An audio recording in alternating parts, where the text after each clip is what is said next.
Coucou à toutes, écoutez, j'ai essayé de vous faire une petite vidéo ce soir pour vous expliquer un petit peu tout ce qui est mapping, les courbures. Donc voilà, je vous ai récupéré ces feuilles que vous pouvez trouver du coup sur internet.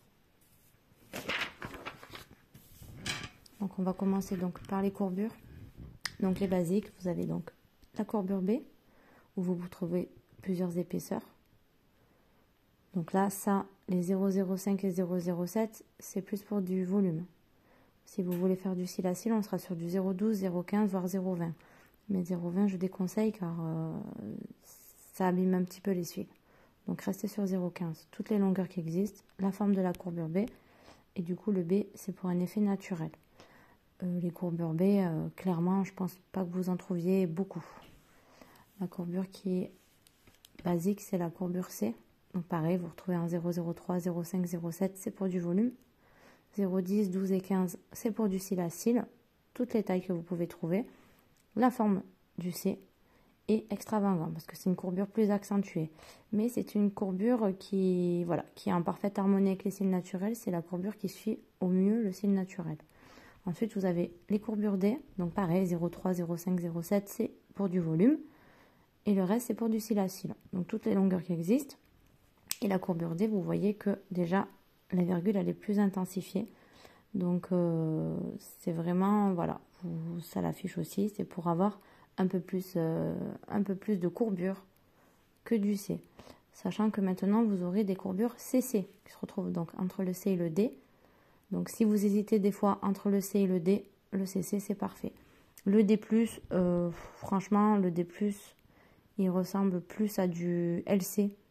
C'est encore des autres courbures, mais vous, si vous restez en cil à cil, ne vous en préoccupez pas.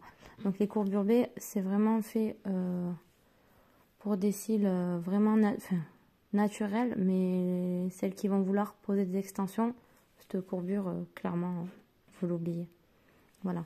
La courbure C sera beaucoup plus pour des yeux normaux, c'est-à-dire des yeux ronds, des yeux ovales, des yeux en amande, pour tout type d'yeux.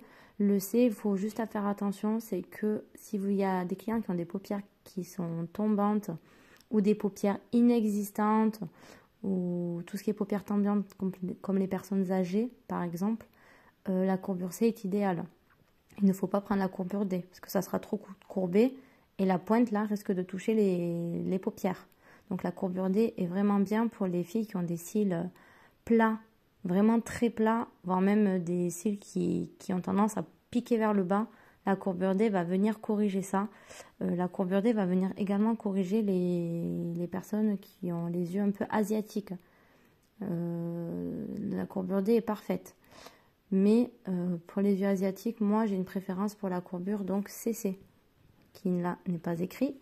Mais la courbure CC est bien pour les personnes asiatiques. Voilà, donc la courbure D, vous le saurez, vous l'oubliez également. Tout ce qui est courbure L, M, tout ça, vous l'oubliez pour l'instant. Parce que tant que vous n'arriverez pas à maîtriser les courbures C, CC et D, les courbures L et M, c'est encore des formations spécifiques. Donc voilà, déjà apprenez à travailler correctement la courbure C, la courbure CC et la courbure D. Donc en faisant bien attention selon les yeux des clientes, selon les cils, si c'est des cils fins, si c'est des cils épais, peu importe, le CCC et le D va convenir. Par contre, si la cliente a des paupières qui tombent ou des paupières inexistantes, vous allez m'oublier la courbure D. Peut-être même la courbure C. À ce moment-là, pour ne pas prendre de risque, vous restez sur la courbure C, parce que la courbure C, c'est celle qui va se rapprocher au plus du cil naturel, tout en leur donnant quand même une petite courbure plus prononcée avec un petit peu plus de volume, un petit peu plus épais. Voilà, donc ça c'est pour les courbures. Au niveau des mappings, je vous ai fait quelque chose de très simple, le temps de vous préparer quelque chose de plus poussé. Donc je vous ai pris des poses standards, c'est-à-dire que la Squirrel Eyes est également appelée la pose écureuil. Donc c'est des poses que, on dirait pose d'écureuil, mais qui ressemblent fortement à un cat eyes. Mais c'est pas tout à fait un cat eyes. Voilà, vous aurez l'open eyes qui fait ouvrir l'œil. C'est pour des personnes où elles veulent absolument le regard intensifié vers là. Donc ça va ouvrir le regard. Donc conseillé pour les yeux normaux, les yeux un petit peu globuleux aussi. et pour les personnes en amande, à éviter. Voilà. Donc vous verrez 7, 8, 9, 10, 11 sur ici et 10, 9, 8, 7. Pourquoi toujours redescendre? Parce qu'il faut toujours que sur les coins internes et sur les coins externes, vous ayez des tailles les plus petites. Attention, vous verrez beaucoup de mapping faux, c'est-à-dire que sur internet, beaucoup de choses tournent. Vous allez avoir des mappings qui vont se terminer en 14 ou 15 ici. Alors oui, hein, au départ, ça va faire très joli. Pensez à la repousse des cils au bout de 3 semaines. C'est-à-dire que l'extension va complètement venir se retourner dans l'autre sens. Ça va fortement gêner la cliente, ça va être très moche, ça va lui abîmer ses cils et du coup, les extensions vont tomber plus vite. Donc, ce n'est pas ce qu'il faut.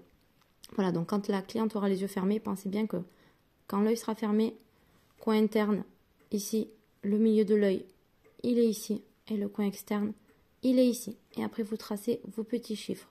Dites-vous toujours qu'il faut minimum 5 tailles. Voilà, peu importe ce que vous voulez faire comme taille. Là, c'est du 7, 8, 9, 10, 11, 10, 9, 8, 7. Vous pouvez commencer en 9, 9, 10, 11, 12, 13. Mais vous redescendez toujours. 12, 11, 10, 9. Voilà. Ça, c'est pour l'open eye, c'est-à-dire pour ouvrir le regard. Là, vous avez la pose naturelle. C'est-à-dire que si vous hésitez, vous savez absolument pas quoi mettre à votre cliente. Ça, c'est surtout pour les débuts. C'est la pose naturelle. C'est-à-dire que c'est la pose qui va à tout le monde. Moi, j'ai beaucoup de clientes qui ont des yeux en amande. D'accord? Donc, les yeux en amande, il faut absolument éviter le cat eyes. Parce qu'elles ont déjà l'œil comme ça. Donc, si vous allez en plus leur faire ça, ça va encore plus étirer le cil. Ça va faire plus des yeux asiatiques plutôt qu'autre chose. Donc, quand vous ne savez vraiment pas, partez sur un naturel. Voilà, c'est pareil. Le mapping, quand l'œil de la cliente est fermé, le milieu, il est ici. Vous tirez un petit trait sur le coin interne, un petit trait sur le coin externe et vous tracez votre petit mapping. Donc là, c'est en 7, 8, 9, 10, 11, 10, 9, 8. Si vous voulez commencer en 8, vous pouvez faire du 8, 9, 10, 11. Là, en 12, vous redescendez en 11, en 10 et en 9. Très important, c'est ce que je vous ai dit en coin interne. Et vous verrez que de là à là, ça fera vraiment grand. C'est très, très, très joli. Après, voilà, pourquoi un petit taille? Parce que les coins internes, c'est des cils qui sont très fins et fragiles. Plus vous allez leur mettre de la longueur et au moins ça va tenir. Et si vous voulez des poses jolies, travaillez les coins internes. Et si vous voulez vraiment arriver à bien les travailler ici, vous y arriverez qu'en petite taille. Même taille 6. C'est très dur d'en trouver à l'heure d'aujourd'hui, mais 7, 8, 8, c'est très bien aussi. Voilà. Donc, ce que je vous disais, ça, on en revient sur la pose écureuil. La pose écureuil, je ne suis pas très fan de cette pose. Et encore, celle-là, elle est bien faite parce qu'en général, la pose écureuil, vous sautez d'une taille. C'est-à-dire que ça va vous faire du 7, 8, 9, 10. Ça va taper en 12. Ça va redescendre en 10 et en 9. De sauter une taille, ça fait faire un escalier. La cliente, quand elle va avoir ses cils, ça va faire un tout petit escalier comme ça. Ça, c'est très, très moche. Donc, cette pose, c'est vraiment pour les filles qui ont les yeux en amande et qui veulent vraiment quelque chose d'exceptionnel. Faut croire que moi, en 3 ans, cette pose, je ne l'ai jamais faite parce que c'est pas ce qu'on me demande. Voilà. Ensuite, vous avez la pose Doll Eyes. C'est la même pose que la Open Eyes, mais en plus prononcé. Vous verrez, là, le prononcement, il est vraiment aux 3/4 de l'œil. Là, le prononcement, il est vraiment pour tout l'œil ouvert. Donc ça, c'est selon ce que veut la cliente. Si elle veut un regard ouvert, mais pas trop, si elle veut un énorme regard ouvert, vous allez partir sur le Doll Eyes. Vous verrez, les tailles, c'est les mêmes. Là, ils ont juste rajouté une taille au-dessus. Mais si vous voulez faire plus petit, en commençant par du 7, 8, 9, 10, 11 ici, 10, 9, 8, vous pouvez également. Voilà. Pensez bien juste que quand la cliente aura les yeux fermés, tracez bien votre trait au milieu de l'œil. Le trait pour le coin interne où ça s'arrête et le trait au coin externe là où ça s'arrête. Et après, vous faites votre petit dessin. Ça, c'est très important. Vous perdez un quart d'heure à faire ça, ce n'est pas grave. Ce dessin, c'est ce qui va vous permettre d'avoir une pose parfaite. Si vous vous loupez dans le mapping, vous loupez votre pose. Voilà, donc tout simplement. Et le cat eyes, on en revient. Le cat eyes est destiné vraiment aux personnes qui ont les yeux ronds ou les yeux normaux. Les filles qui ont des yeux en amande, cette pose-là, vous l'oubliez. D'accord? Il vaut mieux partir sur un natural eyes pour les personnes qui ont les yeux en amande. Et le cat eyes, voilà, justement, c'est pour ouvrir le regard, mais au lieu de l'ouvrir ici ou ici, le regard, vous allez l'ouvrir sur le côté.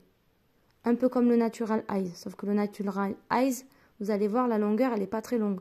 Alors qu'en cat eyes, là, vous allez ouvrir le regard. Ça, c'est un vrai cat eyes. Attention aux cat eyes que vous voyez sur Internet. C'est pareil, les cat eyes que vous allez voir sur Internet, en général, là, ils vont vous mettre du 12, 13. Là, vous allez faire 14, 15, 16. Il y a des longueurs qui montent même jusqu'à 18. Je trouve ça inadmissible. Sur le moment, c'est très joli, mais il faut voir qu'une cliente va garder ses cils entre 3 et 4 semaines. Allez, remplissage toutes les 3 semaines. 3 semaines, une longueur ici en 14, même 13, c'est de trop. Le cil va pousser, l'extension va pousser, ça va limite lui toucher la paupière ou la pointe de son sourcil. Donc ça va être dégueulasse. Et en plus de ça, l'extension va finir par se tourner à l'envers et voire même complètement tomber vers le bas. Donc votre cliente, elle va absolument pas être contente. Dites-vous que ces derniers cils-là, il y en a très peu. Donc, au moins vous allez mettre une longueur, au plus ça sera joli et au plus elle va garder cette pose jolie. Voilà, donc si vous avez des questions, vous n'hésitez pas à m'envoyer des MP. Je pense avoir répondu à peu près à tout. En tout cas, là, je vous parle sur du cil à cil, d'accord? On n'est pas sur du volume, hein. Attention. Les courbures, c'est pareil. On est sur des courbures en cil à cil. Donc, courbure C, courbure CC, courbure D. Les autres courbures, vous les oubliez. Voilà, si vous voulez faire du cil à cil, moi je vous conseille fortement de travailler avec les cils ellipses. Pourquoi? Parce qu'ils ont une base plate avec une pointe. La pointe, elle part en double pointe effilée. Donc c'est une base qui est plate et non ronde. Donc du moment où vous allez coller sur le cil, ça va super bien coller. Elles sont très noires, très jolies. Franchement, moi je travaille qu'avec les ellipses. Donc les ellipses, faut savoir qu'une ellipse en 0,15... c'est comme si on avait un 0,10 en vrai cil à cil. Donc si vous d'habitude vous travaillez en 0,10 en cil à cil, en ellipse, vous allez prendre en 0,15. Si vous avez l'habitude de travailler du 0,15 en cil classique, en ellipse, vous allez prendre du 0,20. Voilà, et en ce moment sur une poste poudrée, je viens de voir que les cils ellipse en 0,20 sont à 6 € la boîte. Donc je pense que vous devriez en profiter. Voilà, écoutez les filles, c'est tout pour moi. Si vous avez des questions, vous n'hésitez pas et je vous prépare d'autres vidéos. À très vite.